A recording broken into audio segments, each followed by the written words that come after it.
I think at the time people were probably like, "Oh my God, how did you do that?" Yeah. Folks, how did we do this? Starting the podcast this way? How do we do it? I have no idea. What are you doing right now? You flying an airplane over the Earth? Well, guess what? I don't care if you're listening to the air traffic controller anymore. You're listening to the podcast, and you are going down to Skullet Town. Crash and burn, motherfucker. We're here. You know, judging from the news of all the plane crashes recently, that's a... Let's try something else. I mean, this folks, is why. This is why there have been so many plane crashes. Skullet Podcast is the number one reason for plane crashes recently. That's why our listenership keeps going down. Oh, folks, thanks for coming to the Skullet Podcast. Before we get started, please rate, review, subscribe. Everyone who rates, review, subscribes will get a personalized note from me and a Skullet sticker podcast. But you guys are in for a treat. One of my favorite comedians coming all the way from New York City. Put your hands together, everybody, for James Hamilton. Welcome, dude. Welcome to Pittsburgh. You've been here. You were here last year. You're here now, and welcome. Yeah, happy to be here. Fan of the show. Fan of both of you. Hell yeah, man. Good to be here. Yeah. Well, we appreciate you coming through. You headlined Don't Tell last night. You got another one coming up this evening as well. Always a treat to have you, man. Yeah, some of my favorite shows that I've done in the last few years here in Pittsburgh. So, I mean, you guys obviously run a pro operation, but Pittsburgh people, they got the perfect balance of smart for comedy, but also like eager for comedy. You know, they're not like, they don't seem like they're saturated with comedy. So there's like an eagerness still to it. So they're very fun. Unlike New York, I mean, people are smart, but they're just like, okay, I've seen so much of this. Yeah. It's still novel here, you know? Yeah. Which is nice. It's nice to be able to suckle on those juices. Anyway, and this is how we talk in the biz. This is how behind closed doors. This is how comedians talk. We're like, what scene are you in? Are you suckling those teats? Hard pivot. You noticed our little Skullet ornaments over here. That's me. And that's our producer, Tim, who I think is suffering from a nosebleed and is deep in his own head about his own mortality. Yeah. More than usual, actually. How you doing, Tim? I'm doing well. It's just jarring, you know? You see blood. When you see your own blood, it's true. Yeah. That shouldn't be coming out there, you know? Yeah, I immediately go to dodgeball, and no one makes me bleed my own blood. You know, you made yourself bleed your own. Yeah, blood. so it should be fine, I guess, because that probably was the cause of it. It's probably just a winter thing, right? Like I think nosebleeds occur in the winter. Yeah, but it's been like 8 months. 8 months of steady nosebleeds. Mm-hmm. Just a steady drip of blood for 8 months. Yeah, pretty much, honestly. Well, so, that's an important detail. I feel like we should have earlier. We were joking about the nosebleed, but knowing this is going on for 8 months, I'm like, let's maybe stop the episode. Let's get him to a hospital. Any doctors, comment down below. You know. But first, rate and review. Before you do anything. I do remember a time we all went out to eat after a show, and it was Lizzie Cassidy and Andrea Allen, and then Tim thought he was having a heart attack, and he's like, I think he's also maybe one of those guys who would eat steak and just, I've got to go to the bathroom and then die in there, because he just left. He would just I gotta go, and then he wandered off. He's like, yeah, man, I thought I was gonna die. So, wow. Folks, hard pivot. Anyway, that's enough of Tim and his... The camera should be on him, not on us, because if he dies, we got to get those views. You know what I'm saying? Absolutely. So we're praying for you, Tim. But we actually have a little gift for our guest here. Here you go, man. Thank you. Courtesy of... MrsJessiRoot. Oh my God. That's right. We got our own James Hamilton. Wow. Podhead. That's incredible.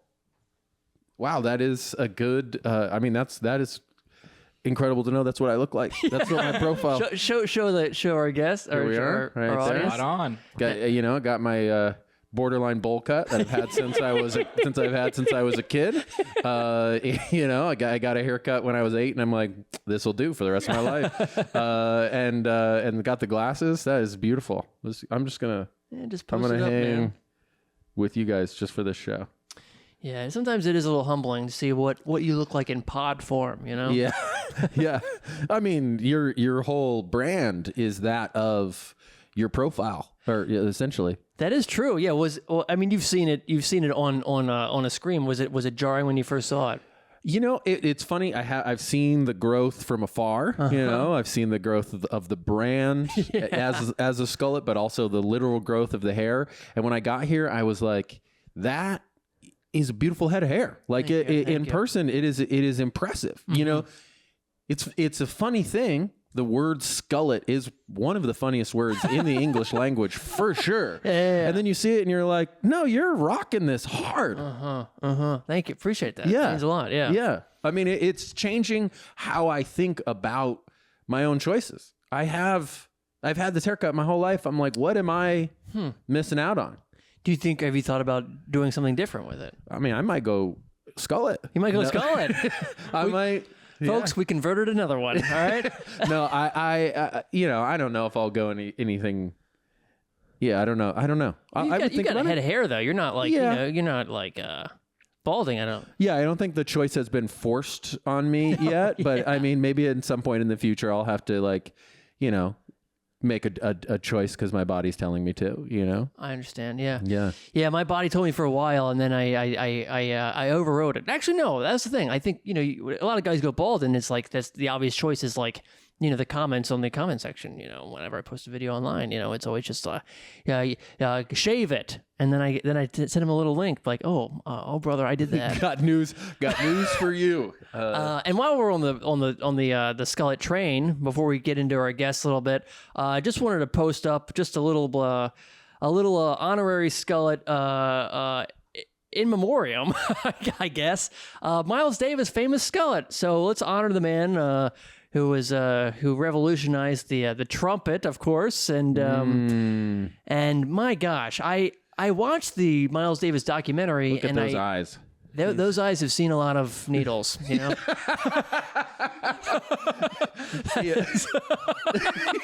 Yeah, I like how he entered his Skullet phase deep in the drug phase, and you're just like, I'll try it. Yes, absolutely. I mean, that is wow. That's a look, dude. You would look good with that little jacket, the chain, the glasses.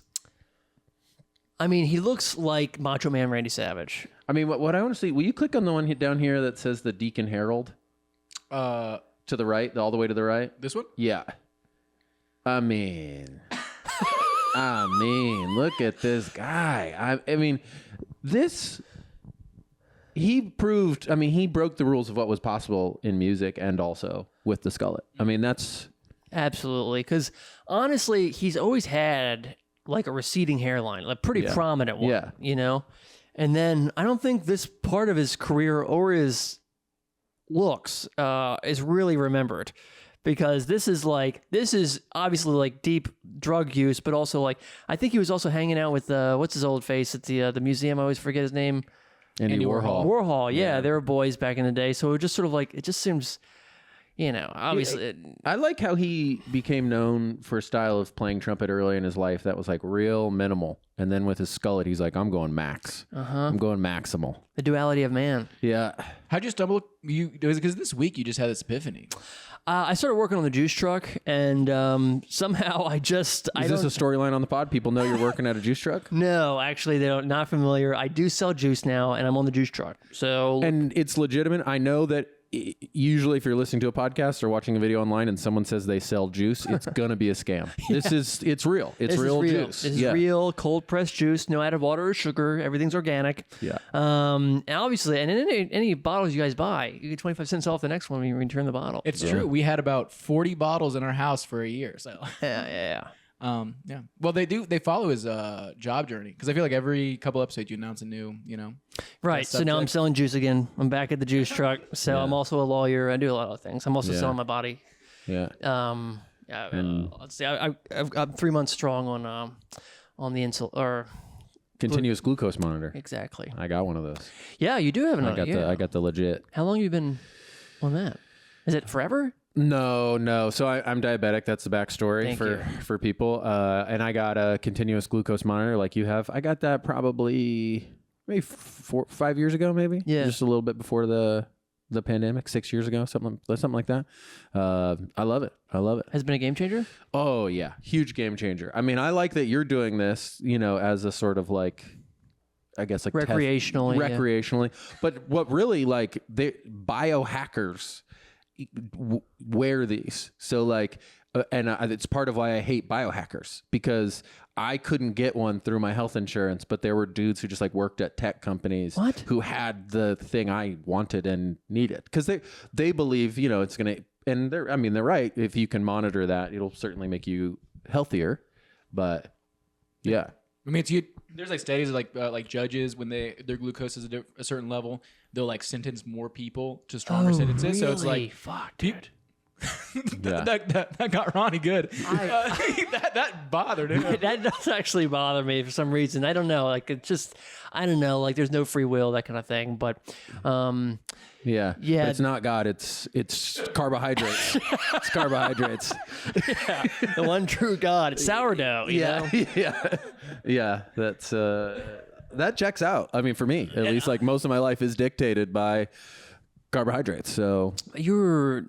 I mean, wasn't planning on going into it, but you're like type 1, yeah? Yeah, I say, when people ask me if I'm type 1, I say pretty much. Like, if for insurance purposes, you did ask me that yesterday, I am type 1, because the difference between type 1 and type 2. Yeah. Type 1 means you are not creating your own insulin. Mm-hmm. Type 2 means you create insulin, it's just not effective. Okay. But a lot of us are actually like somewhere in between. So like, I was diagnosed with diabetes later in my life. I was like 26 years old. And they were like, I guess you have type 2. It didn't make any sense. I was young. I was like very fit. It didn't really make any sense. But I still was making insulin. Yeah. It just was less effective. But then over time, I was making less and less, and it was less and less effective. Right. So now I'm at a point where I'm insulin dependent, and I'm by all measures a type 1, but I'm not your sort of classic, I make zero of my own insulin. Right. I've had this my whole life. That's not the case.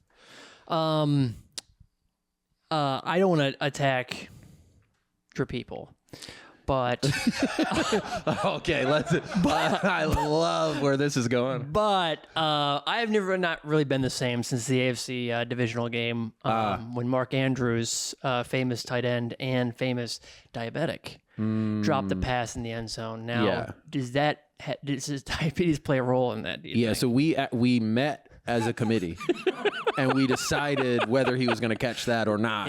And unfortunately, we ruled he was not. Okay. So that is on us. Okay. Other famous diabetics, Adam Morrison, who was a famous college basketball player who went to the NBA and was very bad, and we decided that as well.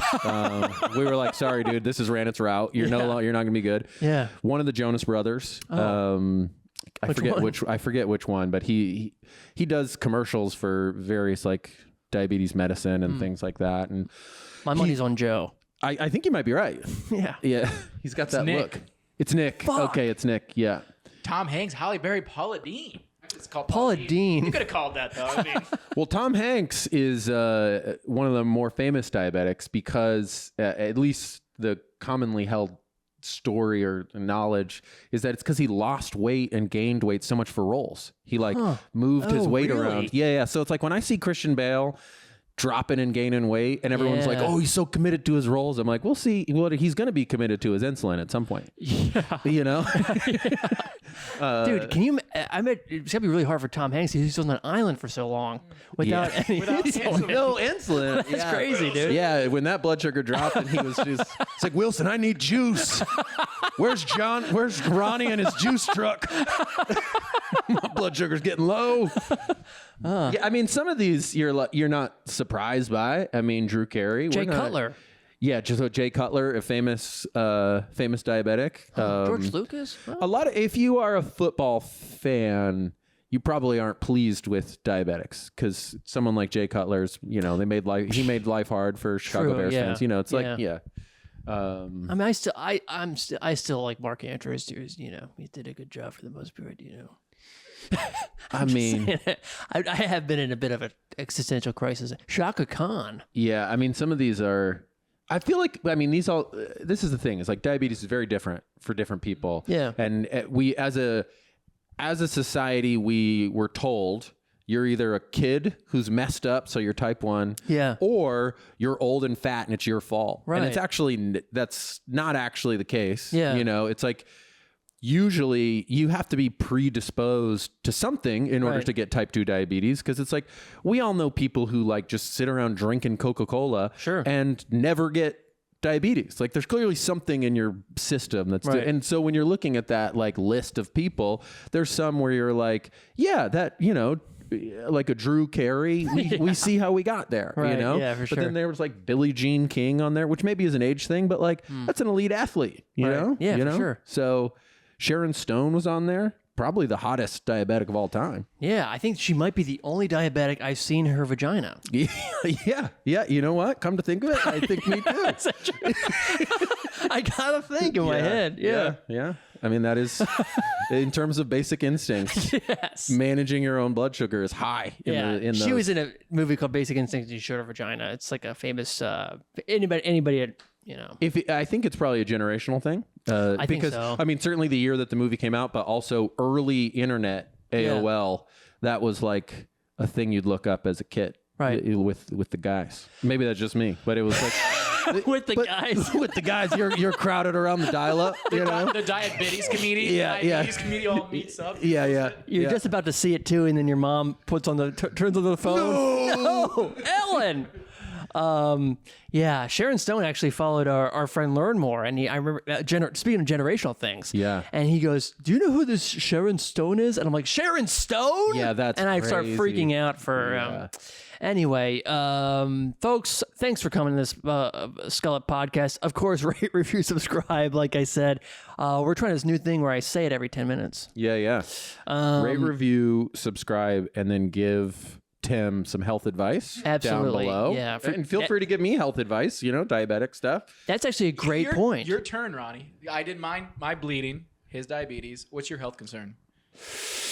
I'm so sorry, fellas. I'm in perfect health. I mean, if you're pretty following good. in Miles Davis's path, I think you're about to have some serious health, like needle heroin related problems down the line. I'm drinking, I'm doing cocaine, I'm fine. All right? I'm doing just fine. Do I have any health things? I'm trying to think. Tim seems to know. What do you got? No, I mean, you the tooth thing. That's better. You know, you were suffering that tooth for a while there. I was suffering from a tooth. Yep, it's gone. Yeah, it seems like it's fine now. I haven't gone to the doctor in a long time. I was going to say, I feel like what an artist, like comedian problem to have where you're just like, oh, random tooth hurts, but I can't go figure it out. He did something. You had a student, right? Is that the one? Okay, yeah, I did have a student look at it. Totally fucked me up. You know, you go to like the Pitt school or whatever, and they're like, all right, it's gonna be a little longer of a process.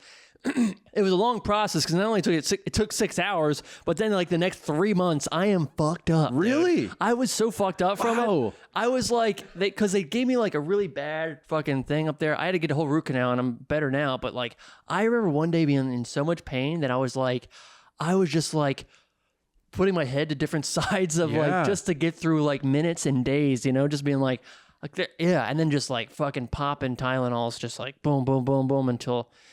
Anyway. Okay, so we found a health problem for Ronnie. Tim keeping track back there. Yeah, listen, the thing is, it's great about me is I don't remember anything from like 2 weeks ago, you know? So I'm in perfect health for the next 2 weeks. Another health problem discovered: memory. Yeah. Listen, guys, where am I? What podcast are we doing? You just wake up every day and you go, how did my hair get like this? Do I know how to play the trumpet? There's a trumpet there. That's he's Memento, the movie. Yes. His reminder for the podcast is a Skullet. He like wakes up, looks at the mirror. Who am I? Yes. Podcast Skullet. It Yes. reminds- Memento : Skullet edition is. Guy Pearce, I think we'll see. By the time this comes out, we'll find out if he won the Best Supporting Actor for The Brutalist. Yeah. Did you see that movie? I did see The Brutalist. What do you think? I mean, I don't want to give spoilers. My hot take is I didn't love it. Okay. I think people love that movie. Yeah. And I thought the first half was really great. Yeah. And then I thought the second half just like went off the rails. Huh. People who love this movie are so upset right now because anytime I say that to someone who loves that movie, they get so mad. I felt like the whole first half is such a like subtle, controlled, like beautiful piece of cinema, and then in the second half they just are like wielding the most blunt force narrative objects of just like the most I don't want to say the things for people who are still going to watch them, but it's just like all of a sudden it's just like every single bad possible thing is happening, and it just I was like I don't need to see all of this. Right. I think there's a number of other questions that I don't know if I don't know if we have time to fully get into, but you talking about the AI stuff or what? No, I think I was unclear on what that movie's stance on Israel was, in a way that I was like, we don't need to go all the way down that on this podcast, but it's like if people aren't clear on your take on a subject, I feel like you haven't done a great job. And when I've talked to people, there have been some people who are like, yeah, that's a Zionist film. And then there's other people who are like, I think if you asked him, he would say that it's critical of Israel. And I'm like, so if you're somewhere in between and people don't know, Right. I feel like you haven't done your job a little bit. Okay. So, I'm not trying to, I mean, these comments are going to pop off in this episode. Dude, Let us know your thoughts on Israel in the comments, please, everybody. I don't disagree with you. I think that it's I think the movie is also I think it was probably pretty pro-Israel. Yeah. That being said, narratively I was pretty into it. I was into the performances. I think Guy Pearce is fucking incredible, dude. I agree with that one. That was one of my favorite parts. I thought he was great. Yeah. Yes. I mean, yeah. Also, I mean, for a movie to, I don't know, this is kind of snooty in and of itself that I'm going to say this, but it's so self-serious as a movie. Oh, yeah. I mean, the whole thing is kind of self-referential. Like it's like, yeah, he's making these structures, but it's also about the struggle of making this movie. Like the whole thing is about, and I think that's the issue with the AI conversation is that people are like, oh, they used AI, this is bad. And it's like, yeah, whatever. Fine. I agree. But also the big thing is that as a movie, it's so critical of low level art. Like in the movie, the short, he's making this, extraordinary structure, and he keeps criticizing this guy that he likes for making a bowling alley. He's like, he made a bowling alley. And it's like, and clearly in the movie kind of like other side of this, they're like, Marvel movies are the bowling alley. There's a certain type of movie thing that equals bowling alley. And here is this director making The Brutalist, which is like these grand sort of pieces like this, architect is making. But I'm like, if you're that critical and then you're using AI, that feels like a bowling alley move to me. Sure. So it's the hypocriticalness to me that's even worse than the actual act of using AI. Yeah. If that makes sense. Yeah, I like that. That's nice, man. I very well articulated. I enjoyed that a lot. I think, however, I was like, what I enjoyed more was A Complete Unknown, which I feel is kind of a more of a popcorn movie in a way than that. Yeah, definitely more of a delight of a ride. Yeah. Yeah. 70s, 60s New York. Very nice. Nice to be around that time. Yeah. Yeah, I mean, we're Bob Dylan. You're a Bob Dylan fan? Of course. Yeah. I was a huge Bob Dylan fan. So, yeah. I was going to like that movie if for no other reason because it's fun to watch those songs be performed. Totally. And Timothée Chalamet did a great job. He was good. Timothy, give the boy the prize. He wants to be one of the greats. Let him be. Yeah, let him do it. I mean, when I was a high schooler, this is probably one of the most pretentious things I ever did. I decided I was going to go on a music cleanse. I was like 16 years old. What? Yeah. And I was like, I'm going to cleanse my ears. And I only listened to early Bob Dylan for like a couple months, which put me on a track to be a level of like douche that I luckily got off that path. Wait, hold on. Yeah. So first off, you understood the word cleanse at. I don't know if I would have used the word Okay, cleanse, all right. but that was the principle where I was like, oh, you got to stop listening to all this bad stuff. Go to the good stuff. Wow. Yeah, okay. yeah. It was truly an insufferable thing to do. Like I imagined like my friends' parents hearing me talk about this and just being like, this kid sucks. This kid sucks. That reminds me of a. Sorry, Tim. You get. Like if you were in the car with your like friend's parents, they turned on like pop, where you're like, turn it off. Like, No, I don't think I could control it to that extent, but I do think it was like, yeah. I mean, this is an era of like, you had CD players, you had your CDs. Sure. So I loaded up the 5 CD changer with Bob Dylan's first 5-ish albums, and just put them on rotation. That's all I did. One of the more. I can't believe I just shared that because people are gonna be like, who's this guy? He sucks. He's diabetic. He's so snobby. We're the biggest bully ever. Just like it's fucking. He's talking Israel Palestine on who is this guy? I hate him.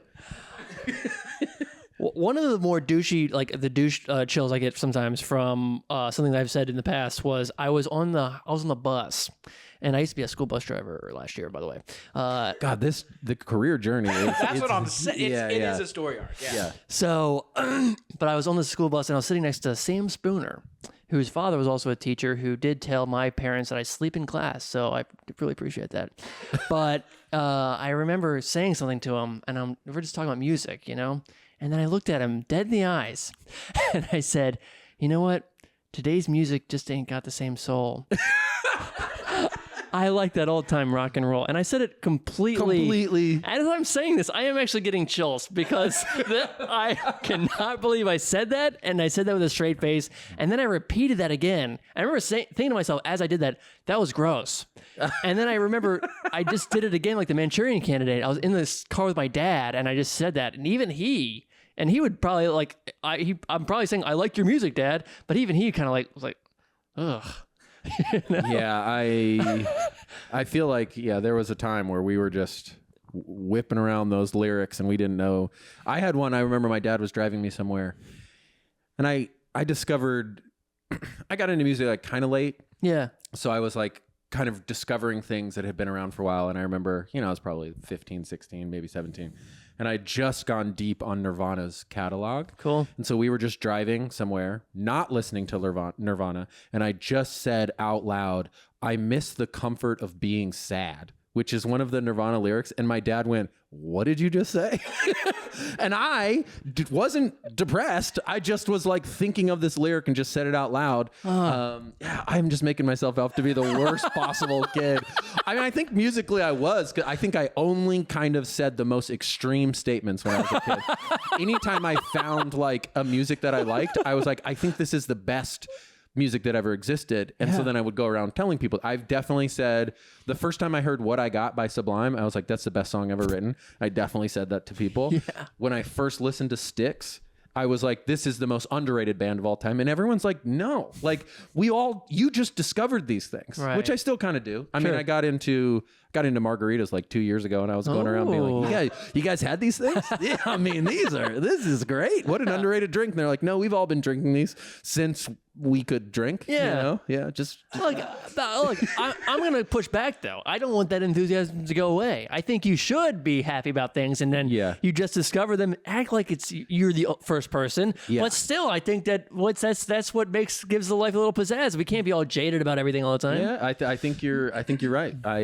I just think I come off real dumb sometimes because I will phrase things like, have you guys really listened to Whitney Houston? I mean, wow. And everyone's like, yeah, we know. But for me, it's just because I also think it's because I have a tendency to go real deep on something. Sure. So it'll just kind of be in the background. And then one day I'll be like, you know what? I'm going to listen to every one of these albums. I'm going to go all the way through it. Mm-hmm. And so then I'm talking about it, but everyone's like, yeah, we know. I would say though, I feel like how you experience it is probably different than other people. So you being like, you going deep and listening to like a catalog of something that was 30 years ago is more of an experience of like as it came out to hear every song. Where some people might know some of the hits, like yeah, we've listened to that, but they haven't like experienced it in the same way you probably have. So maybe the enthusiasm is valid, and they just don't get you. Yeah, you know. Yeah, different. Yeah. So James, you grew up in Colorado, and then talk about how you got to New York, because you and I met comedy, Brooklyn, New York. Yeah. I most likely, and then and you live in New York now. So I'm just kind of curious, like, where did you start? You started comedy in Colorado, right? I didn't actually. So I grew up in Colorado, went to college in Colorado. Immediately after college, I moved to New Orleans, and I was a teacher. And then at some point in my like kind of teaching journey, I took improv classes, and that started me down the kind of like comedy route. So I improv, sketch, and then I started doing stand up, and then I started like writing in different capacities as well. So it was like running a storytelling show, and I was like consulting with like people making pitches. Like there were pitch competitions. This was like the startup era of like, 2014 or whatever. And so I would like work with people. So I just started like writing in different ways. And then eventually I was like, oh, if I really want to be doing writing and comedy more seriously, I should go where there are more opportunities. Moved to New York, 2016. Which I'm sure we met where you were already in New York at that point. So, because I feel like I knew at least of you pretty much the whole time that I was in New York, and yeah, that's where I've been ever since. Live there. I love New York. It's a good. I'm surprised by how much I love living in New York. For people who don't like New York, what would you? How would you pitch them? I mean, I think when people don't like New York, what they are imagining is Manhattan. And like the like intense bustle and like, people pushing each other and like, and they're thinking of Times Square. It's like, I go to Times Square rarely, once a year, I live in like Brooklyn. I live South Brooklyn, Sunset Park, if people know Brooklyn. Like it's a neighborhood, and it's like the highest point in Brooklyn. So we have a beautiful view of the city. Yeah. There's a nice park. Like it feels like what you want a neighborhood to feel like. Right. It has like it has a lot of history, but you're also not in the kind of like hustle and bustle of the city. So it kind of has the best of everything. It's a different version of New York than most people would think of. Does it have a Sesame Street feel to it? What's funny about that, I know the neighborhood you're thinking of with Sesame Street. It doesn't quite have that, because those are all like brownstones in Sesame Street. They were really conditioning us to be like, this is what these are the houses you want when you're older. That's why everybody moved back to New York, started buying up those houses, because we all watched Sesame Street. For sure. No, but those would be like those would be some different neighborhoods. That's those brownstones probably in like, I mean, definitely Bed-Stuy, probably some of like. I'm trying to think exactly. This is like my memory is as we've established. I'm like, because I was Red Hook, and my Sunset Park is kind of like a little bit further. Yeah. Anyway, I'm pretty sure I dated somebody from Sunset Park, and then I just kind of I've just saw Eternal Sunshine to her. So. Yeah. I mean, if you are someone who is marking New York by like kind of company landmarks. Yeah. Red Hook is IKEA. That's where the IKEA is. Yes. Sunset Park is where the Costco is. Oh, okay. Yeah. Oh, that's very close then. Yeah. Totally. Yeah. I remember going to that Costco and then getting a bunch of stuff, and they're like, "Where's your Costco card?" And I didn't have one, so I just left. Yeah. I didn't understand the rules of Costco. I can't believe they let you in the first place. They shouldn't have. They shouldn't have let me in. Yeah. Yeah. So it's incredible I've made this far, but yeah. So that's where we met in and I remember this one thing you said to me once, because we were doing a show at Freddy's Bar, and I don't think we'd been on the same show for a while, and it's like, and that you said something along the lines of this, and it stuck with me because I never really thought of myself that way, but you're like, yeah, it's crazy, like you and I, and it's just like. Yeah, we don't do a lot of shows together because it's like, I mean, obviously, like, on the lineup, just two absurdist white guys. Yeah. And I was like, am I absurdist? I never thought about it. And then afterwards, I was like, I guess I kind of am. But I never really thought, I guess it's like, I thought you and I were doing something a little bit dissimilar, but I don't know. Yeah, I don't know. I mean, I think maybe. I think when I hear absurdist, you think of somebody who's like maybe way out there, almost like alt comedy. Yeah. But I think when I was using that word, I think that there's like, if there's like a level of like playfulness and silliness, and like, so even if your observations are very rooted in the real world, if you're willing to go someplace that feels a little like sillier, a little bit more playful, to me, that's like a similar sort of like, that's a type of comedy that I like better. You know, it's like, to me, that has the parts of like the most absurd alt comedy that I would want, but it also kind of has the insight of, you know, maybe a tighter New York comedian, but it has like a playfulness that I enjoy. I don't know. Does that feel accurate? It does feel accurate. Yeah. No, but I afterwards it's actually kind of like opened my eyes a little bit. Like, yes, I guess I kind of am, you know, but in a way that, and I even like, especially the stuff I've been doing lately, it's very absurd and strange, you know, but it's like, that was, I think that may have been like the seed at that point. Oh, wow. Yeah. Honored. I mean, I think I remember the same conversation, because I remember commenting how you were jacked. Because you had been going to CrossFit, and I was like, I remember being like, dude, you got ripped up. Yeah, Ronnie is shredded. That's right, folks. That's right. I was once, dude. You know what? One of the things that haunts me. I'm remembering correctly, right? You remember that was correctly. That same time period. I was going hard. Yeah, yeah. No, I remember that a lot, and I also remember when I stopped going. And it was very much Flowers for Algernon coded, you know, where I once was and then I no longer was. And I remember Joel Wachowski said something to me, and he goes, Ronnie, what happened to you? And I was just like, it was so sad. But there was a time when I remember doing CrossFit, and man, I would get so many comments from other men. Women never, ever said anything, ever. It was never a thing, but other guys be like, Ronnie, and I'm like, I'm not doing it I appreciate it. I always appreciated the nice things, but it was not really a thing that was really, I don't know, that people would outwardly say anything. I think it's getting ripped, because I did CrossFit for a while, and it was like definitely the I remember doing CrossFit, yeah, but definitely the like strongest that I ever was. Getting ripped and growing a big beard is the best way to have other straight men come up and go, dude, that's nice. I love what's going on here. Yeah, because the biggest beard I ever had, I'd gone, you know, maybe close to a year. Yeah, and so it was a nice beard.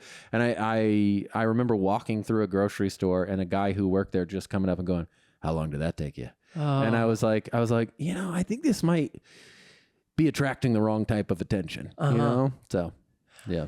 This is a pivot back to the music talk, actually, because you're a John Prine guy, and I just remembered this. Last time you were in Pittsburgh, I showed you Tommy Prine. Yeah, right? yeah.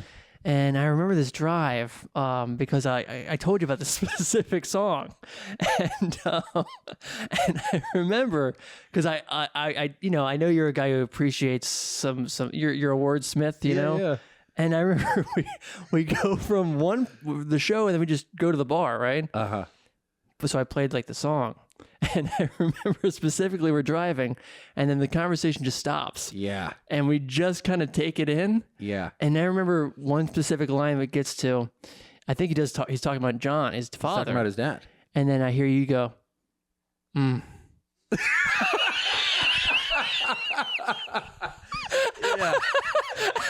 Yeah. I wanted to share that. Truly, what a bonding experience. I remember this so viscerally because I get chills because I remember that song. Yeah. And I remember what I didn't know about you at the time is that you were saying that like your pump up music for running is sad music. Yes. So you're like the sad man music is the thing that's keeping you going totally in like a long run. And I was like, I can relate to this. I mean, you know, I'm into it. Okay. And so then we were listening to that song, and it definitely conversation stops. Yes. And that is such a way that I respond to things when I'm like genuinely moved. But I think it's usually just like me by myself, like, Sometimes you'll get a wow out of me, but that one was definitely yeah. And I still remember the line because it's like this beautifully written piece, and then he just kind of says, kind of point blank, like, I wish I could see my dad again. Yeah. And then he goes back into like the visuals and the kind of like thing, and I think I was like, Like, it's like, yeah, it was that song too, because that was the thing. It was on my Spotify Discover, right? And I was running to it. I had no idea that it was John Prine's son. Yeah. So that line I was like, okay. And then I looked it up, and then I was like, there's no way. And it was. And then he was talking about the guy that I'm a huge fan of. So it was just like, it was a real Vertigo moment. I'm for that type of nepotism. Whatever that is, where your kid is getting into the music industry and then making beautiful music about you. Yeah, I'm into that. I like that too. Yeah, Lucas Nelson, Willie Nelson's son, sounds so much like Willie Nelson, and he tours mostly with his dad, but he's also kind of started to branch out and appear in other places. Very talented. Willie Nelson never really sings on beat. I mean, he doesn't have to. I mean, he It's really hard to sing to.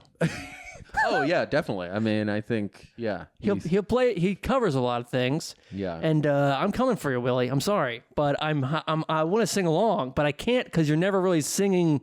Like you're making up your own thing, and it kind of bugs me. Oh, interesting. Because I mean, yeah, if you're looking for a sing along, he's not the one. Yeah. Because he is almost like he's like a country crooner in a way. There's like a level of sort of like talk singing. Yeah. It's very much about his tone and his control of his tone rather than it is necessarily like how melodic he's carrying. All right, you might have convinced me. I might be wrong. I mean, I think that there are many decades of Willie Nelson's success to support that he's doing something. Right? I'm not like I get it. I think like he's got his aesthetics great, and I think like it's like the old outlaw thing and then the weed thing. Obviously, he did like Beer for My Horses, which is like whatever. But not a huge fan of that. But like I don't know. It's like I get like he's kind of I understand why he's like an icon. He's kind of like country music Snoop Dogg. I think.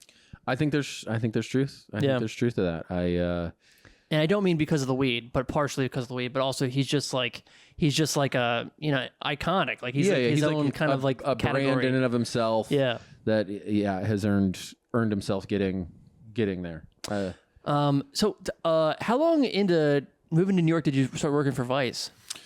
So I guess if I moved to New York 2016, I very stupidly, when I moved there, wrote some goals that I wanted to achieve. One of them is I wanted to have a TV writing job by December 31st, 2019. Okay. Anyone will tell you that's not the way you should make goals. That's, you're not in control of most of those variables. But I was hired at Vice to work on a couple of their TV shows on like December 23rd, 2019. Dude, that's sick, man. Right in under the wire. So yeah, I started working there in 2020. Like I remember, so I was working specifically for Vice News. Yeah. And so I remember the first week I was there, January 2020, we were writing about a virus in China. That was like one of the first things that we wrote about, which was also why we all went home soon. Yeah, after. right. So I worked remotely for most of the time, and then Vice imploded, and we all lost our jobs in 2023. Most of us lost our jobs. There's still a few people there. So wait, how many years were you there then? 3. 3 years. Okay. Yeah. But you're not only you wrote for it, but you also had like on air. You're an on air personality. Would you agree? Yeah. I mean, I think that one of the when I first got to Vice, my boss, who I'm such a fan of still to this day, she was essentially like, "This is a great place for you to do whatever you want to do creatively or editorially or whatever, as long as you're okay to be paid for just your original position." Where she's like, you were hired as a writer, you're going to get paid as a writer. But if you have ideas for things, oh, cool, you should pitch them. You should put them out there. Yeah. So I'd been writing for other people that were on the show in various capacities. I would do kind of like, my specialty was like the long form news pieces, like the pieces that were going to go anywhere from like 8 minutes to like 45 minutes sometimes, where they'd have like a full special. So I would be working with crews as almost like a story editor, but I would then also started pitching my own sort of like explainers that were more comedic in nature. And it was a good lesson in being, I remember the first one that I pitched was something about like gentrification as like an art form, where it was like, let's put these politicians are drawing crazy lines. Yeah. What if we treated this like a real piece of art and was very kind of like tongue in cheek around like, look at this absurdist like rendering of, you know, whatever. Yeah.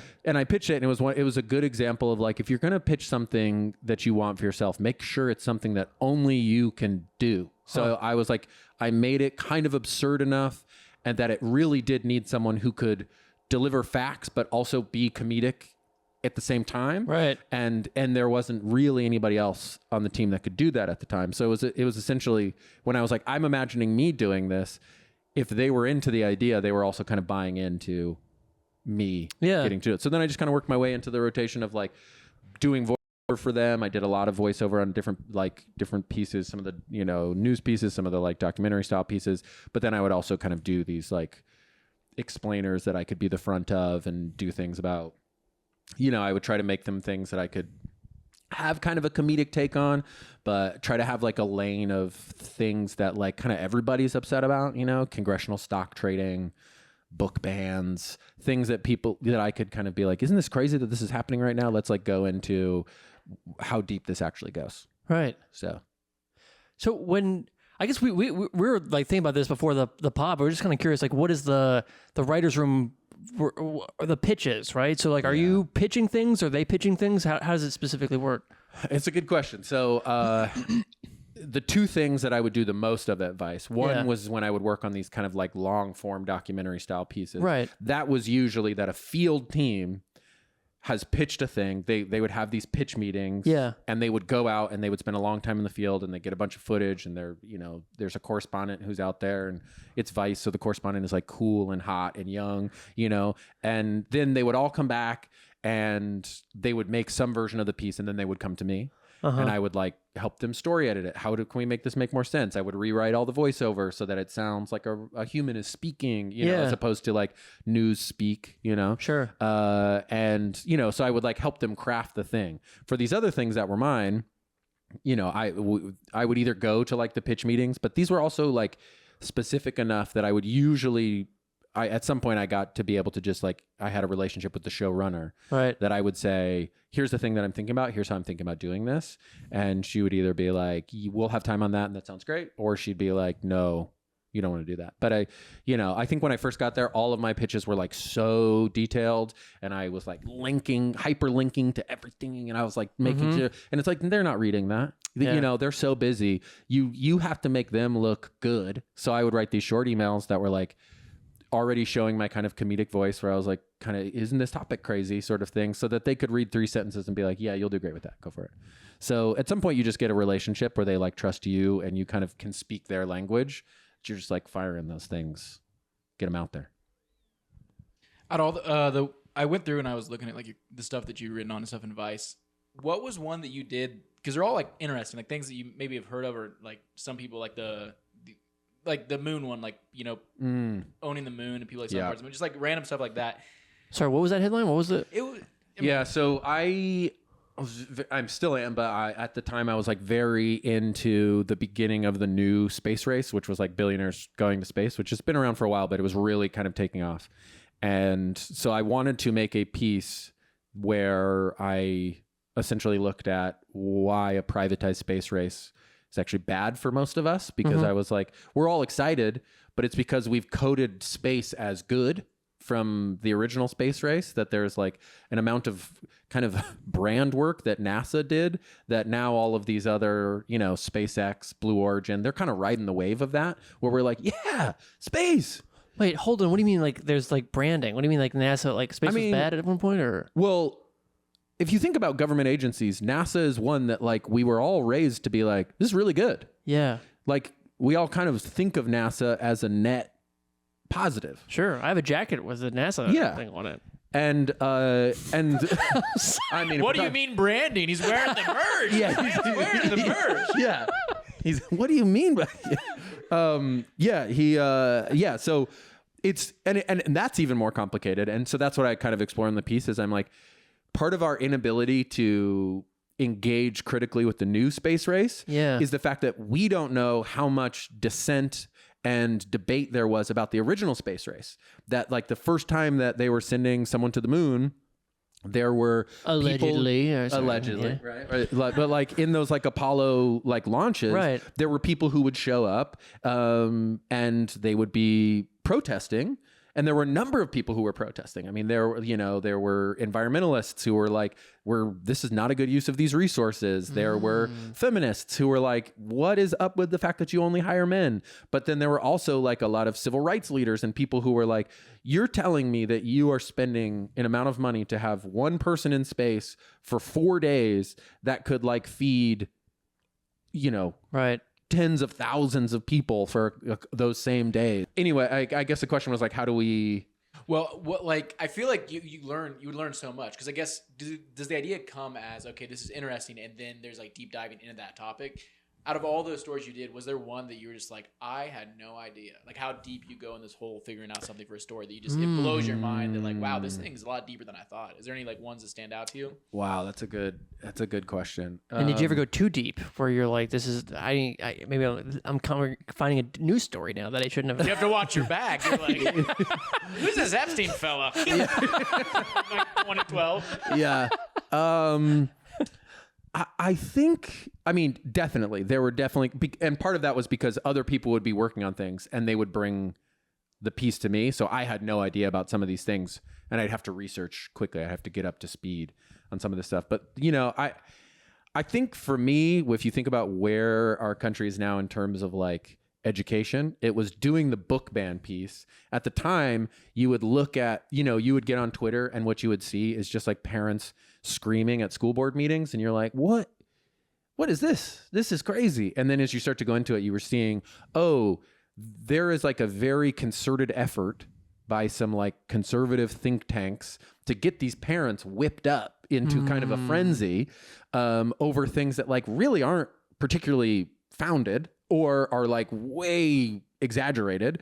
So these parents are making a bunch of noise, but underneath you have these like very deliberate, methodical sort of think tanks who are like, yes. Huh. And so now when you see like where we're at in terms of book bans and, like ways that we're treating like education, the type of education that's like kind of being introduced, funding towards education being cut, you're like, this has been like a very concerted movement for decades, like the privatization of public education. Wow, yeah.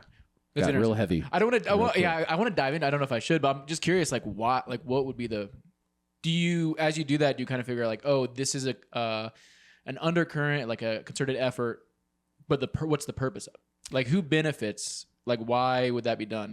Right. Well, I will say so when I put out this book ban piece, it was me doing an explainer of being like, hey, here's what's happening. Here's how many books are being banned. And I was like, hey, yes, some books are inappropriate for children. We can all agree that there are some books that are inappropriate for children, but there are Lady Chatterley's Lover. Yeah. Yeah. You shouldn't be reading that in fourth grade. But it's like there are ways that you can appeal and kind of get books taken off in a way that is actually considerate of free speech and considerate of systems and teachers' kind of autonomy as teachers. But it was more that like, these things are being taken wholesale off the shelves. And so you're getting things in an attempt to be like, this has a lewd sex scene, so this shouldn't be here. They're also taking off the biography of Sonia Sotomayor, where it's like a kid's biography of, a Supreme Court justice because she talks about it being difficult to be like Latina, so things are just getting swept into this stuff. I think it is all about, really going out on a limb, but we already talked about Israel, Palestine, so we might as well. I think for abort. But I think, you can go back for a long time to, No Child Left Behind with, in the early 2000s with the second George Bush, that there's been a like push to privatize public education, to essentially get rid of public education. And the reason behind that would be there's money to be made in some of these other situations or like some school settings, but also people don't want to be paying for public education because they also are like, they don't feel they're the ones that are benefiting from it. Public education that some people would believe is like a form of welfare, I guess, that it's like free to all these people. So they don't want to be paying for other people's education. I do not believe that, but I was a school teacher for a long time. But like, I think that would be the sort of like level-headed, here's what behind it. That isn't like some crazy conspiracy theory, but that's kind of what's happening. But I was hoping for the conspiracy theory. yeah, what's your conspiracy theory though? What's my conspiracy? Now tell us why the lizards don't want the books in the schools, James. Yeah. I mean, my conspiracy theory is education is a thing that people will scream about and parents will get really upset about and people will fight about publicly. So you can have crazy conversations with people, or you can talk about things because people will scream about it because it's kids that you can't talk about anywhere else. So like all of the stuff right now about like DEI getting stripped out of everywhere, they tried to make these movements early on, or in the first Trump presidency, they tried to be like, we don't do DEI and any of these things. And everyone was like, what are you doing? This is a waste of time and money.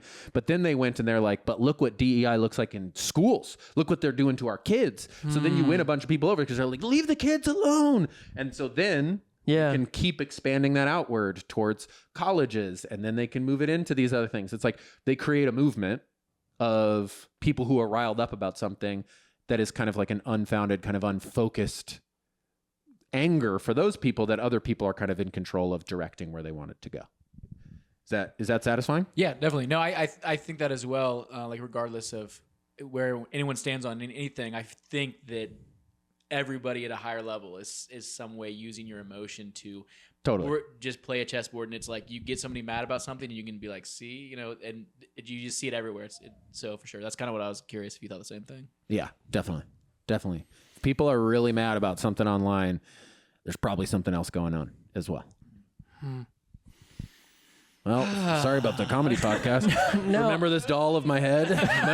remember those better times earlier on? No, this is good. We can cut it all. We can cut what the is it whole... You missed the comfort of sadness, and you just had to, was that what they're saying? No, this is good though. Yeah. We spoke. We privately spoke about speaking of private education. We Tim and I are trying to educate each other, trying to come because we knew that we're like James is a smart guy, so we're like Actually, this is something that actually Tim did ask me beforehand. He did ask me, "Do you think James is smarter than you?" so I was just like, "Yeah," and I was like, "Nah," but I think so. So that's very nice. Well, I think I don't know if that's true, but we had that conversation the first time I met James. Do you remember? No, we're here, James. This is gonna be a little weird. Okay. We're big fans of you. All right. This is how the sausage is made here. We said something. I think I said it, but I was like, James is one of those people that like we're both talking to him, and you're just like, he's just at such a higher wavelength. Like he's just looking at us from above, and we're just like, oh, do you like this? Oh. But let's go. Very kind. Something kind of fun though. Yeah. Last time you were here, we did speak, and we talked a little bit about this last night. But I got to see your journalistic brain at work.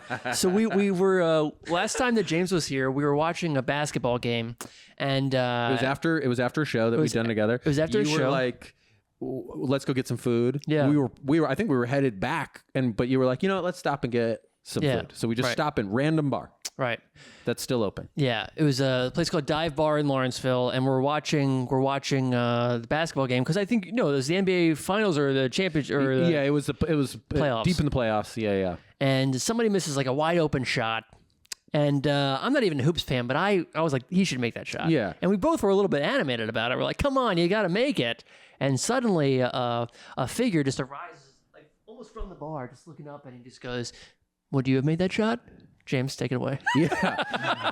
Yeah, and I think it was like LeBron James had made a behind the back pass. That's what it was. And then the guy had missed the shot. So it wasn't even me criticizing that he'd missed the shot. It was more that like that's a highlight play, but then you missed it, like you got to have LeBron's back in this way. Right. And so I said that, and then this guy really pretty confrontationally was like, "Could you make that shot?"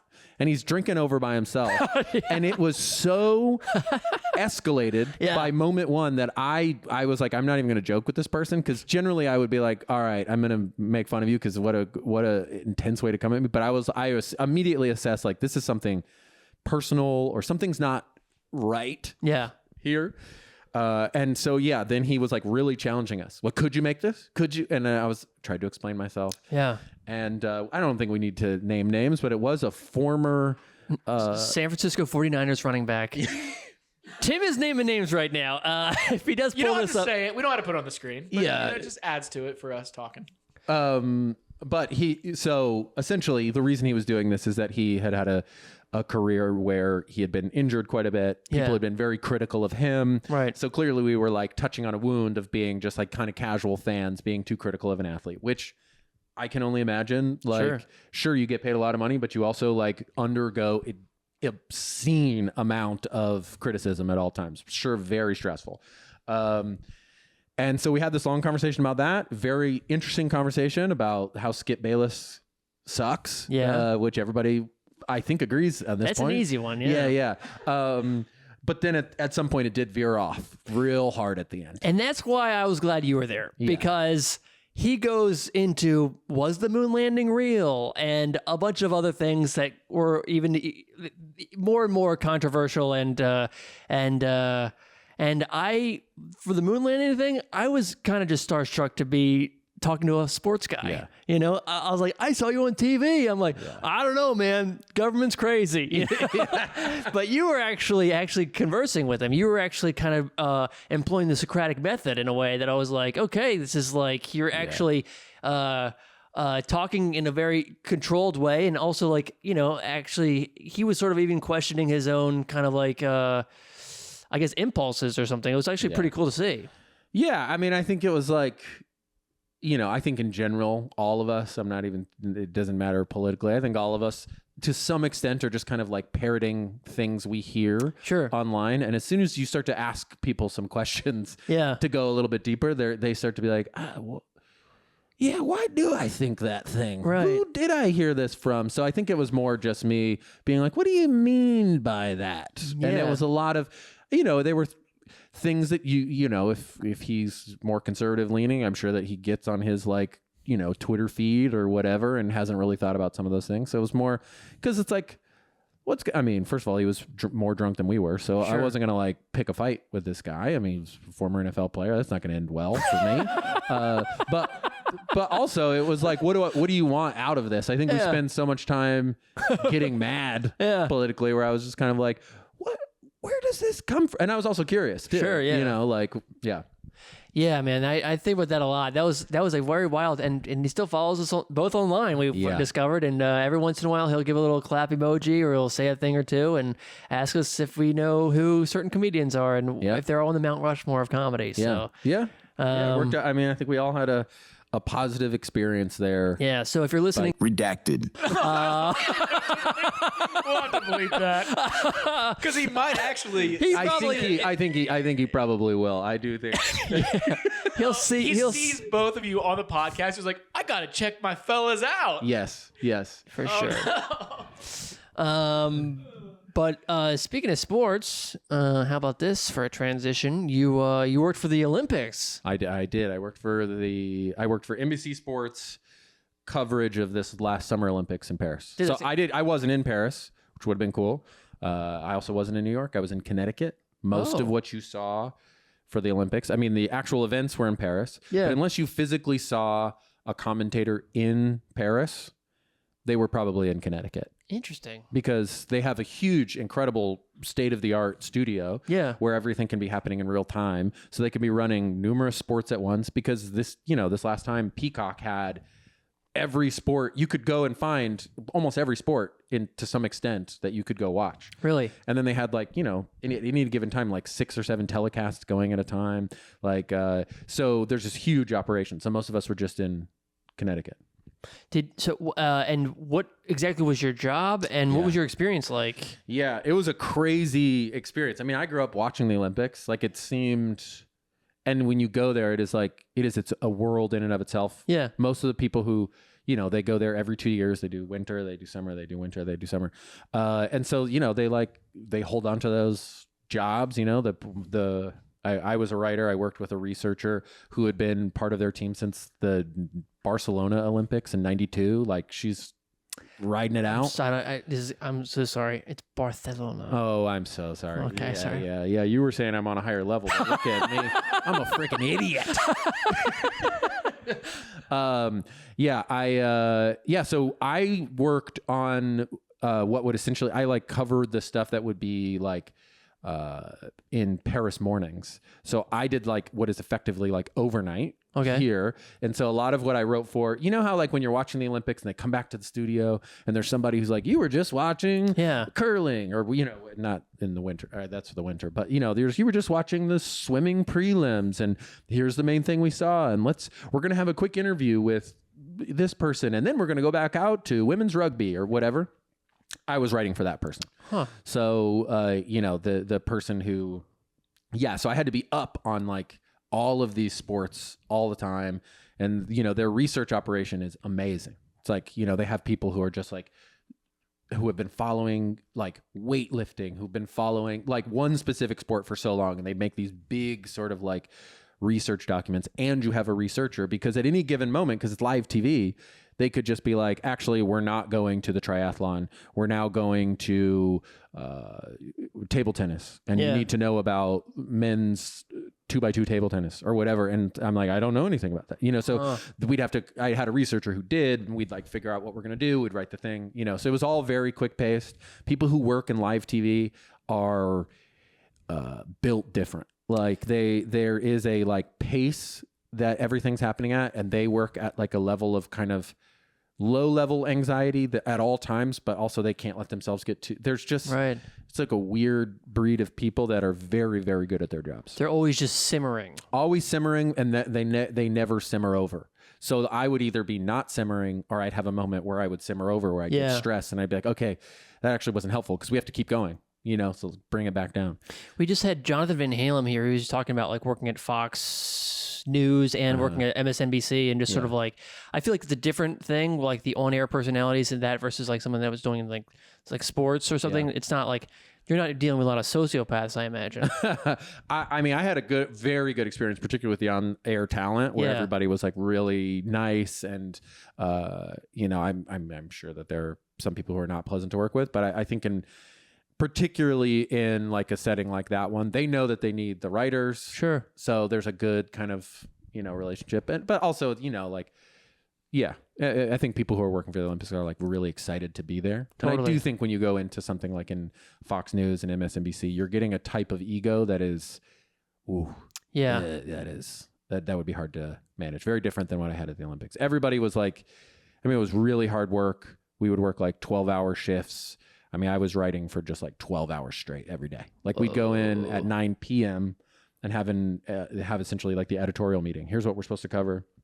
Here's the event that we're doing. Here's what's going live in Paris at 7 a.m., blah, blah, blah. And so then I would have a couple hours to just write the whole show, a whole 8-hour show, to be like, okay, well then this transition, we're going to say this, and then we're going to do this. So I'd write that. And then as soon as we go on the air, all that stuff starts to change because they're live events. So like, of course, one thing goes long, one thing goes short. So then as soon as that happens, now everything's getting moved around. You're having to rewrite things. So you truly were I was writing from like, you know, 9 p.m. until we would go off the air at 9 a.m. Now, this is maybe a boring question. What kind of program are you using? Is this like, you're not using Microsoft Docs? Like, what do you like? What is the... what was there? Oh man. Anybody who knows this is going to be like, that's basic, that I don't know this. There is a iNews. It's called iNews. It's not an Apple product. I know it sounds like it, but it's a very old news program that links to a teleprompter.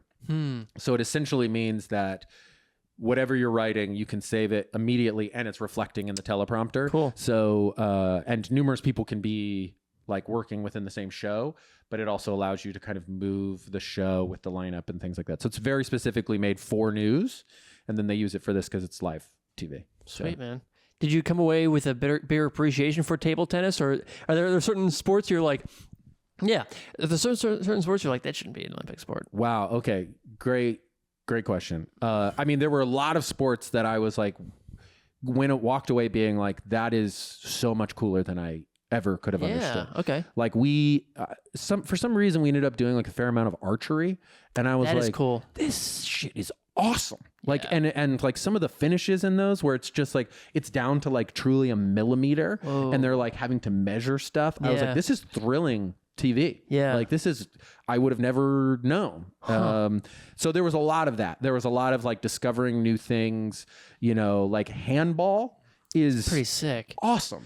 I'm surprised that handball is not more popular in the United States. It has everything that we would like. You posted that on your story, didn't you? I did. Like something about handball, like how much you like handball. Yeah, I was like, because early on in the Olympics, we did handball almost every day.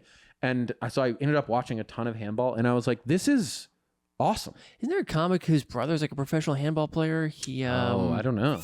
He has a soccer podcast with fuck, I'm forgetting it.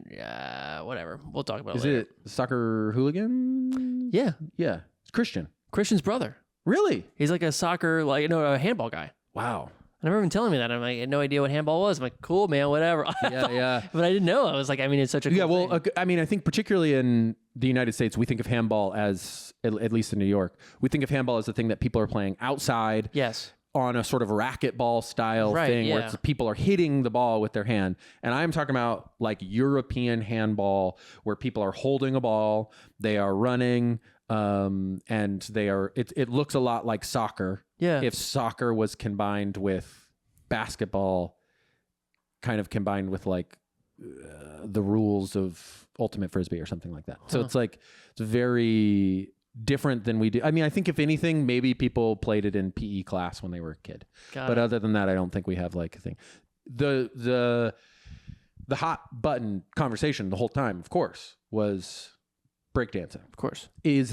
Should this be an Olympic sport? Okay, not? let's answer that question right now. I mean, it's not going to be in the next Olympics, and they already knew that LA had already dropped it. The LA Olympics going in, which is not good if the United States is already like, yeah, we're not doing that. So it already wasn't going to be. I mean, I think it just enters into a question of like, at what point is something kind of like an art form where versus like an actual competition? But you could make the same thing. You could say the same thing about synchronized swimming, which is absolutely a sport. One of the most like demanding physical activities. It's so hard. But that is the same thing where you're doing like a level. I mean, you could say the same thing about certain parts of gymnastics, where it's like, true, you are judging a performance and the technical skill and all this other stuff. But yeah, breakdancing didn't make the best impression there. Wasn't the pole vault thing happen? Did that happen in this one? What pole vault thing? The pole vault thing. Let me look up a picture. Oh, of the guy's dick got in the way. Yeah. Of his dreams. Yeah, that was been there. That did happen. Yeah. Who hasn't been there, my man? That was this one. Yeah, wow. Yeah. What happened to that guy? Everyone was saying that he's got a huge career coming up, I mean, but I think they were just saying that he's got a huge career. He's Yeah, that did happen. I mean, there's an amount. Did you guys cover that? Was that no. I mean, because this is like, NBC is like, they're the authority in the United States. So it was like, that. I think what's interesting about covering the Olympics now versus when we were like kids is it's like you have to factor in there's whole conversations going on online. Right. Yeah. So you have to kind of balance being like, how are we part of this conversation, but also like we have to be editorially sound. We can't just be like riffing on the funniest Twitter memes, and there were some good ones. Yeah. And so we had to I would love to know, Tim, what you typed into the Google Google search bar to find this one out. Is it see, what does it say? The bottom paragraph right there. Qualified for the Olympics, however, he failed to advance. A video of one of his attempts where he knocked down the crossbar with his penis went viral. Following this, he was offered $250,000 by the vice president of the pornographic website Cam Soda to create a webcam show. Wow. He's listed by Variety as one of the most viral athletes of the Olympics. Incredible. $250,000. I mean, he got offered that. I don't know. I don't think he took it. I don't think. Tim, we're talking to a real newsman here, okay? Can we please try to keep it above? This is Wikipedia. I know, but the most we're credible just trying to source drag out there. down this experience, to the most base level. I mean, you've let me Tim go. Asked, are we stupid or not? Deep. Yeah. You said. I know. Where is he now? Tim, I know. And then I immediately felt ashamed, and now I'm talking to a news person who's on fucking Peacock on NBC. That would be on. I could see this article on Vice News. I could see that, like a little clip. I mean, I think if the way that a news place would cover this is that they would have to squeeze it in to an article that's like, yeah, there it is. I think everybody's having to squeeze his in. That's the only way you could do it. But they'd have to squeeze it into an article that's like the most viral moments of the Olympics. You couldn't. I don't think anyone would be like, this man's big old hog kept him from his dreams. You know, like. But they could get it in. Everything I say now is just through the lens of. Yeah, it'd be hard, but he could get it in. Yeah, Frenchman. Folks, we just the French government shut us down. We were talking about the pole vaulter, and but we're back. We're back. I took a little bathroom break, and we've returned. Happy to be here. Still. Happy to be here still. Anything you've been reading or watching lately? This is the Media Minute. The Media Minute.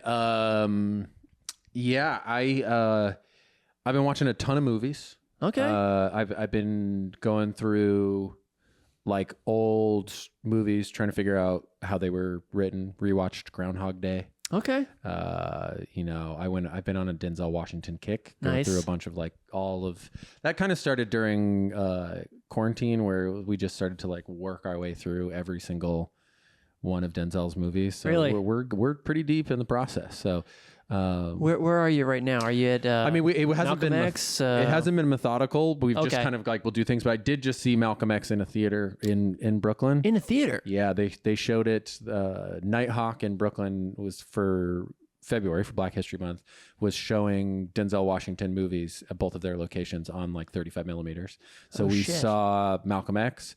Seeing it in a theater was awesome. Huh. What an incredible movie.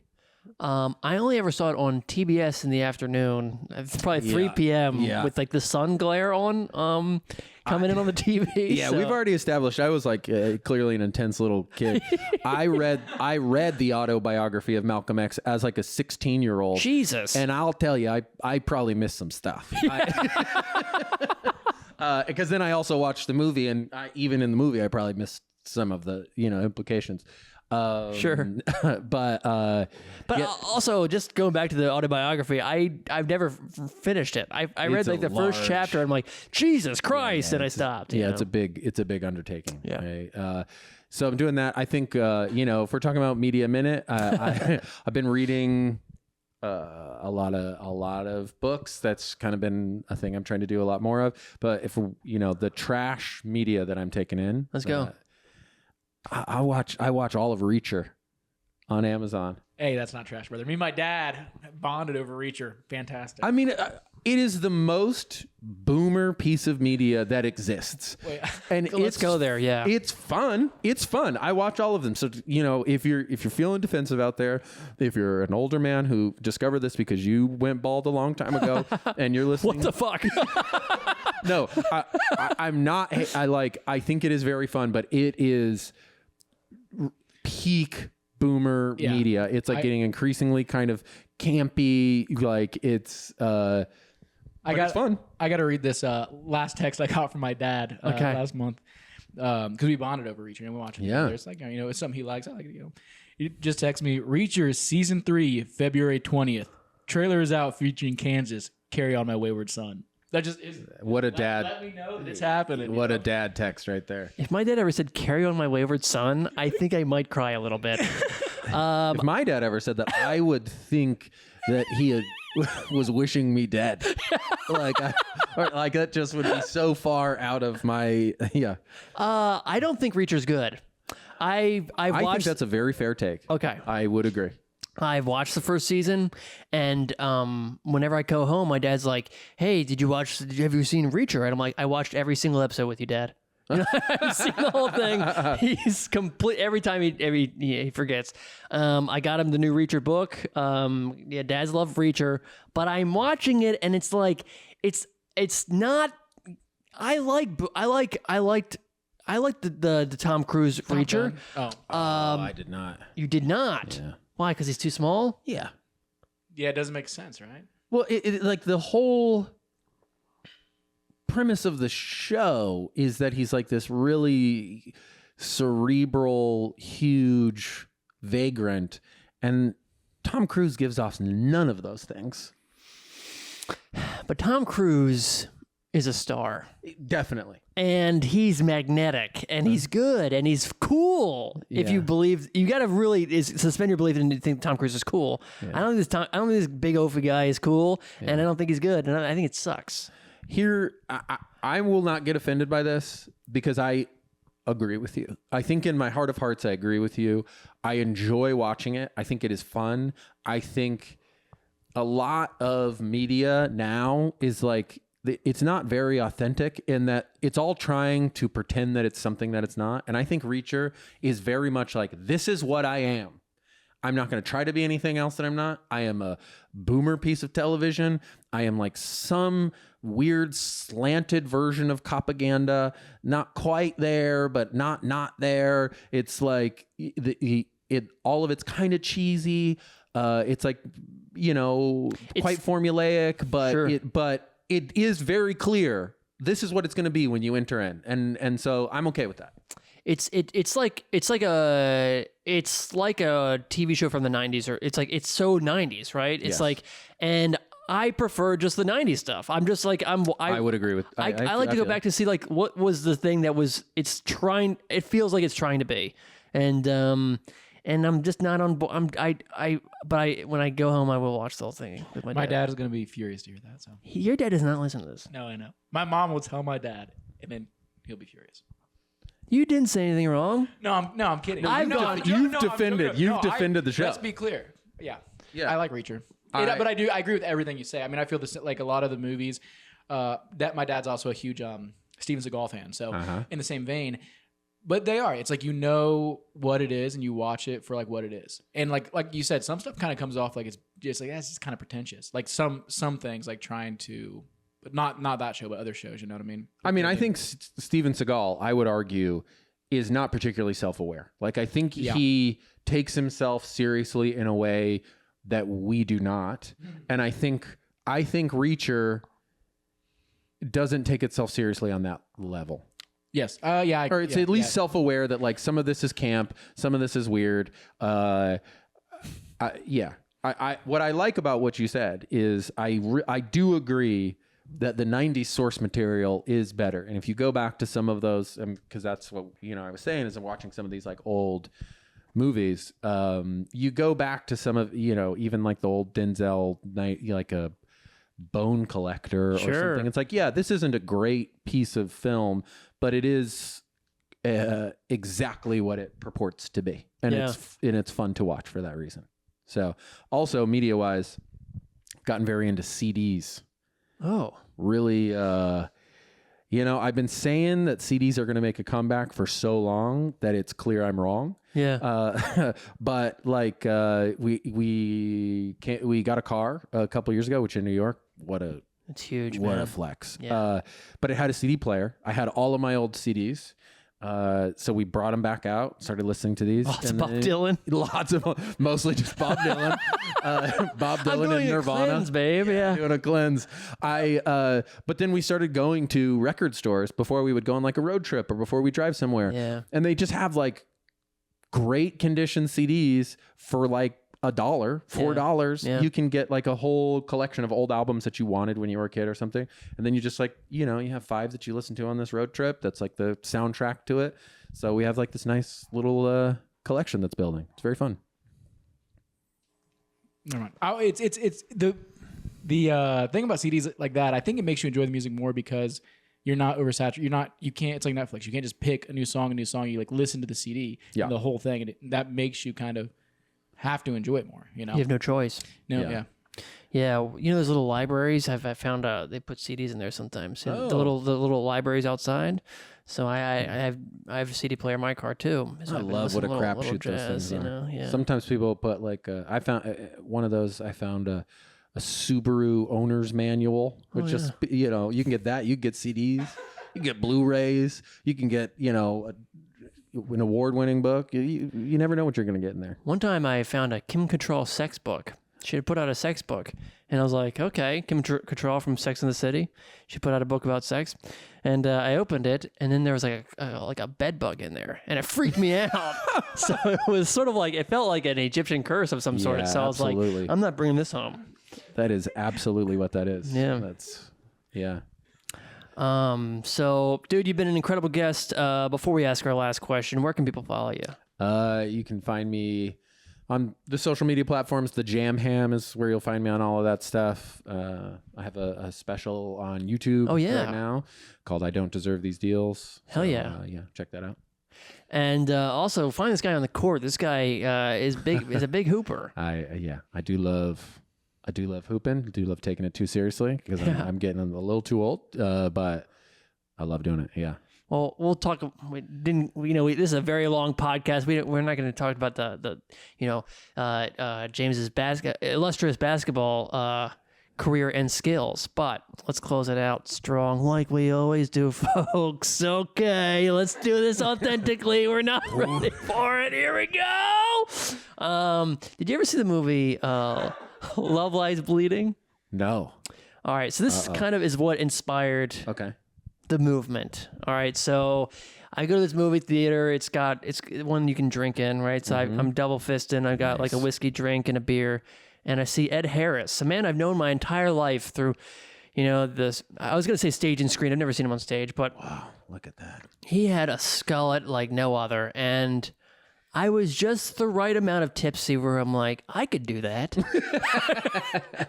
You know what I mean? Wow. And so it became like just an idea. I think someone who works in hair and makeup lost their job after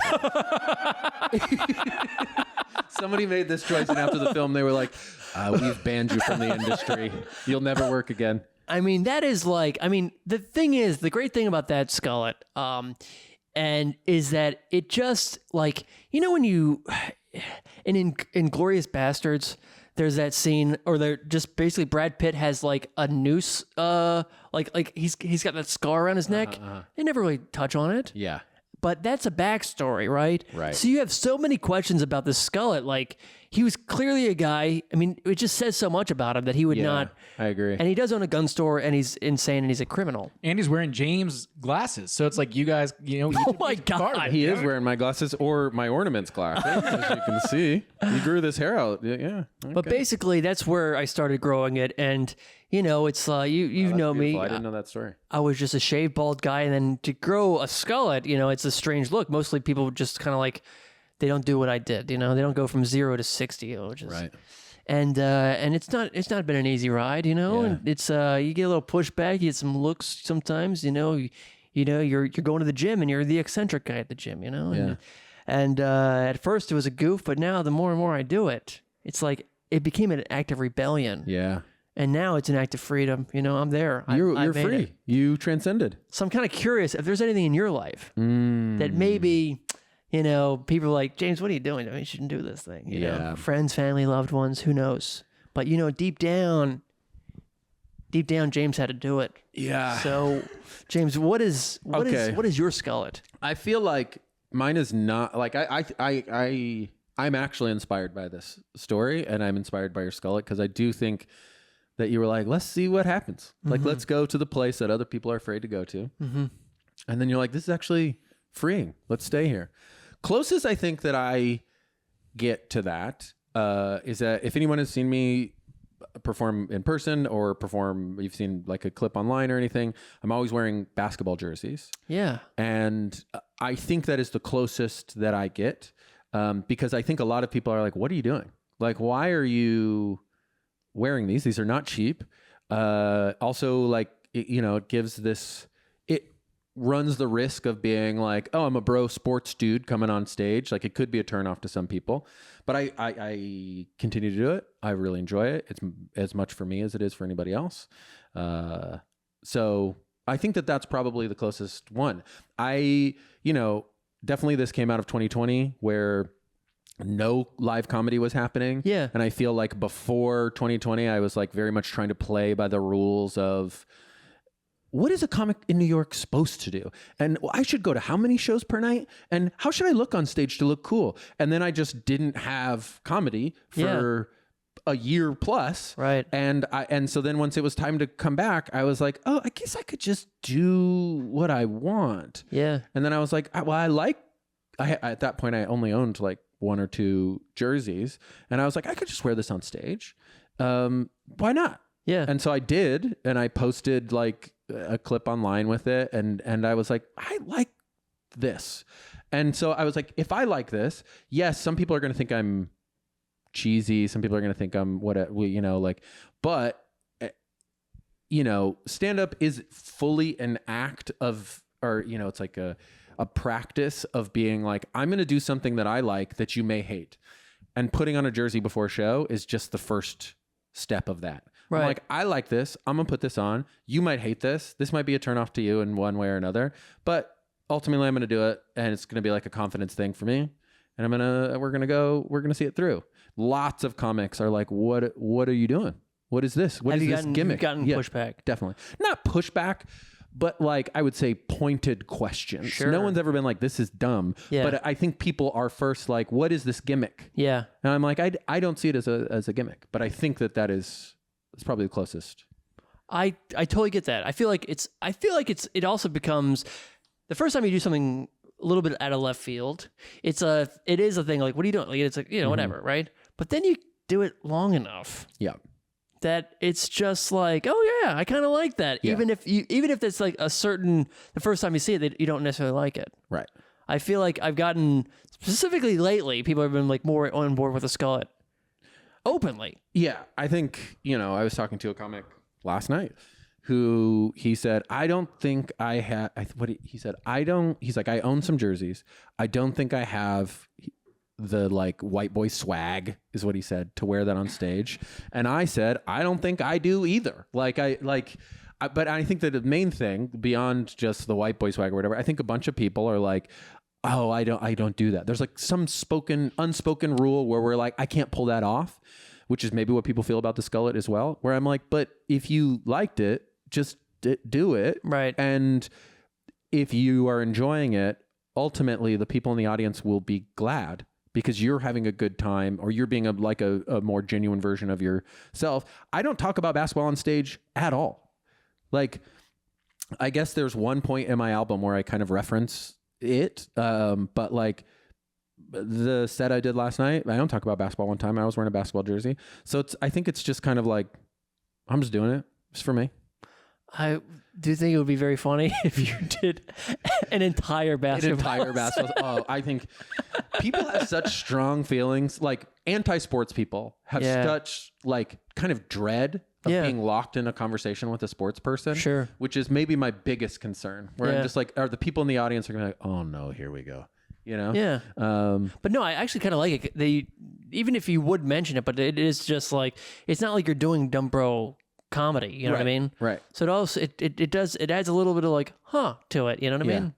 Yeah, and you get people who, are someone in the audience will like bond specifically over that. Last night I was wearing a Sean Marion Phoenix Suns jersey, and one person in the audience went, "Go Suns." And it's like, I'm not cheering for the Suns necessarily, but this was a great jersey. I like Sean Marion, So we had like a nice little moment, I was in Chicago recently. I was wearing a New York Liberty WNBA jersey. Somebody in the audience was just like, oh, I love the WNBA. Like we had like a nice, you get to like make a little bonding moment with that person. They're going to remember that. It's more fun for me. So it's like, be specific. Don't be afraid of being specific, I guess. Hell yeah.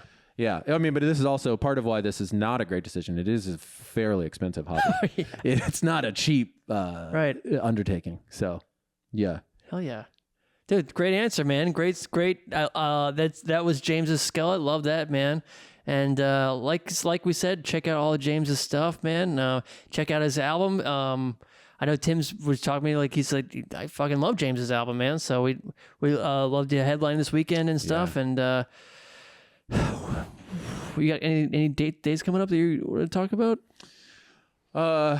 No, I think if people follow me online, they'll see as I'm doing. I have some shows coming up that they can check out, and I'll be posting some fun videos and things that I've been making coming up. So I think find me online, and there'll be some fun things coming. Absolutely. All right, folks. Well, this has been the Skullet Podcast. I've been Ronnie Fleming, and remember, folks, not all growth is good, but just keep it in the back of your head.